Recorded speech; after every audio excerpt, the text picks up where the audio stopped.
This is a special Moment of Clarity interview with Peter Joseph, creator of the Zeitgeist film series, which then spawned the Zeitgeist movement, also creator of the new series Culture in Decline. You can catch all of those on YouTube for free.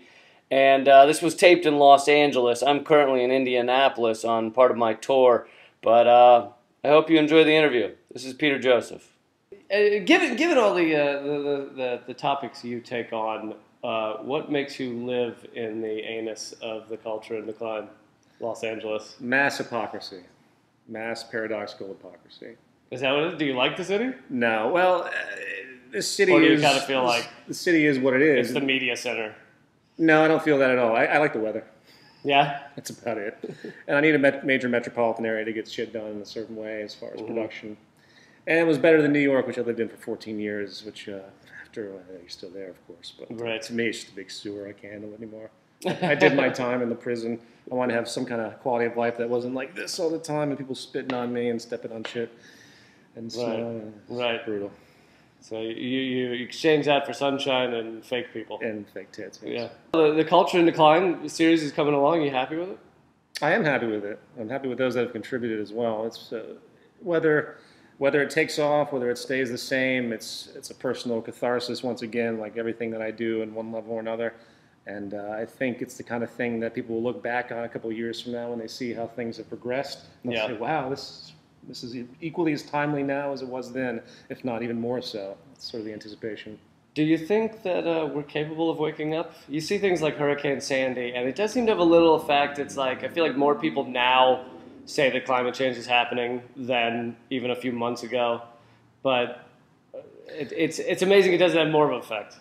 I think the correct word is climate destabilization. Climate destabilization. And it's what's happening is there's forces now that are being blown out, and conflict is being generated, hot and cold, obviously. And Hurricane Sandy has these roots and this conflict that's happening with obviously human effects. We're doing something to create more and more destabilization in the atmosphere, and people can argue about what that is, but you track the statistics, it's very clear what's happening.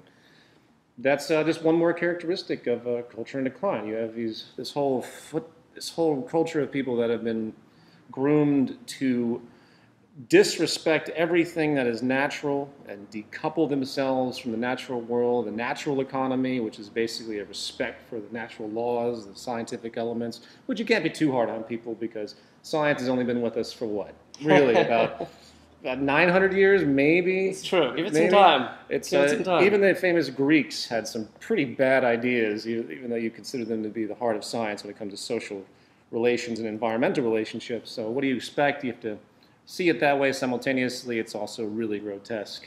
So do I have faith in it? Do I think that there's hope in all of this? Yeah, it's going to take a lot of suffering, most likely, before people can snap out of it, though. Well, yeah, I mean, there is currently a lot of suffering and will continue to be, but I do feel like we're going through a slow awakening of sorts because of the fact that our media landscape has spread out, and you can have things like the Zeitgeist films, and people can get them, and it doesn't have to come through the mainstream media. Well, yeah, I mean, technology has been the ultimate game changer of every medium, every genre you can think of. In fact, you could argue that technological advancements, such as what you speak of, really have been the ultimate facilitator of cultural evolution entirely. Mm-hmm. Otherwise, we'd still be with little sticks and stones, making holes so we can grow food. Life is very different now. So that's a good argument. Question is, how is it used? Is it used appropriately?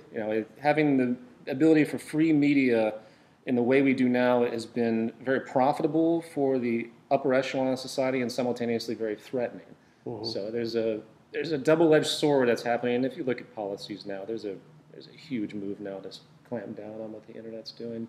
Yeah. And the powers that be. It's been in place for a while. A whole infrastructure change.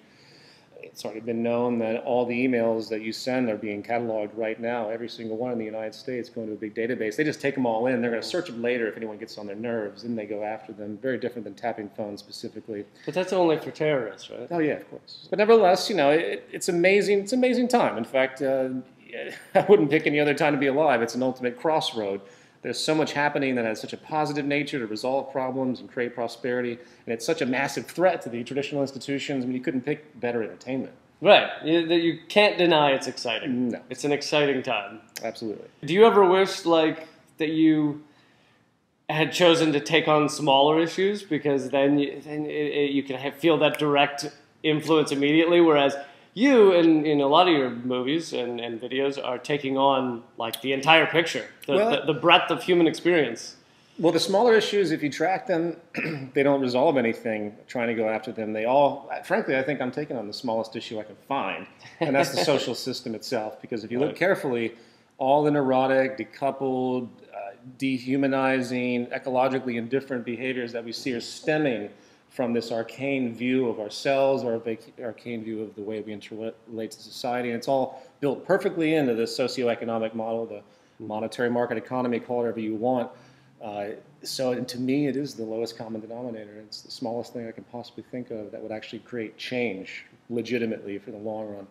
Your next film you're working on this coming year, what can you say about that? Into Reflections, the first of a new trilogy that's all live action. And it's going to be a big challenge for me to do this, very different. Basically, the documentary style that I've gone forward with in the Zeitgeist film series will be reallocated to the Culture in Decline series. And this new concept for a new trilogy based all with live actors to show a fantasy relationship, an aesthetic relationship to inspire people for change is going to be the new direction that I want to go with, both artistically and cinematographically, and in a lot of ways activist oriented. You know, I've spent so many years being hardcore knowledge oriented, right? News programs, whatever, and you realize that there's something wrong with that. You have to use an aesthetic. That's where comedy and the arts really come into play as a social medium for change. Is you get under people's skin, you make them sort of feel like they're discovering ideas for themselves. Right. In fact, that's one of the most profound things I've ever heard someone say. Is you can't impose on people with ideas. You got to let them realize it for themselves. And that's a great way to talk to people. If anyone wants to use that advice, you can just don't impose. Just let them realize it for themselves, and then they don't have that ego strife where they feel like they've just taken something. They don't feel like they've lost their identity. They've gained something. Right. So this whole film series is basically about that. There is noticeably more comedy in Culture in Decline than your previous documentaries. That's that same idea. Yeah, except this really won't be comedy. There'll be comedic nuances. I'm trying to think of a parallel of fantasy. This will be, I guess, if you think of fantasy films that you've seen where reality is broken, and you might feel like there's something that's actually a through line, and suddenly that through line breaks, and you're like, wait a minute, what just happened? This is the kind of approach I'm having. I'm trying to think of I wouldn't say it's David Lynchy or anything like that. It's a little bit too far. I still need a train of thought to be consistent, but it's going to be abstract, but followable, and hopefully very enjoyable and epic enough that it really inspires people to sense these important issues and hopefully go out and do things for change, which is the ultimate point of everything that I do. Yeah. Even though I seem to deviate in many different ways. What was your process in coming to these realizations? Was it slow? Was it like an epiphany? Was it? It depends on which realizations. I mean, the cultural stuff, I always felt alienated. I think a lot of people out there have felt alienated out of their lives. And one of the most common emails I get is, I felt so alone and obscure and out of sorts and alienated by the culture in the world until I saw your movies. And that's a great compliment. It goes to show that there's a lot of people out there, probably in insane asylums and probably in prison, that really just couldn't accept the system. Yeah. And there's good reason for that, because it goes against some deep natural order elements. And all the neurotic behavior and mental disorders that are accelerating now are a testament to that. So to me, I was fascinated with religion. Religion I've studied since I was a little kid. Economics, I was a trader for many years, believe it or not. It's not something I readily admit.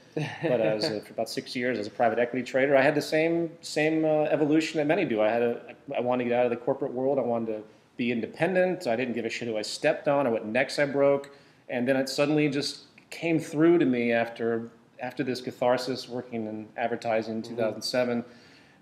All these things were happening in the world, and something just erupted. And to be perfectly frank, I don't know where it came from. It's sometimes things just happen in your brain as a confluence, and you change.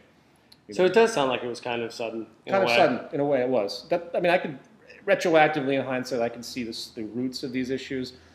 I always believed in a rational perspective, Right. But the confluence of like the social order, the water we swim in that we don't see, that I didn't see it. It wasn't. You don't see those things that are so obvious. The most profound things in our lives are most obvious and unrecognized.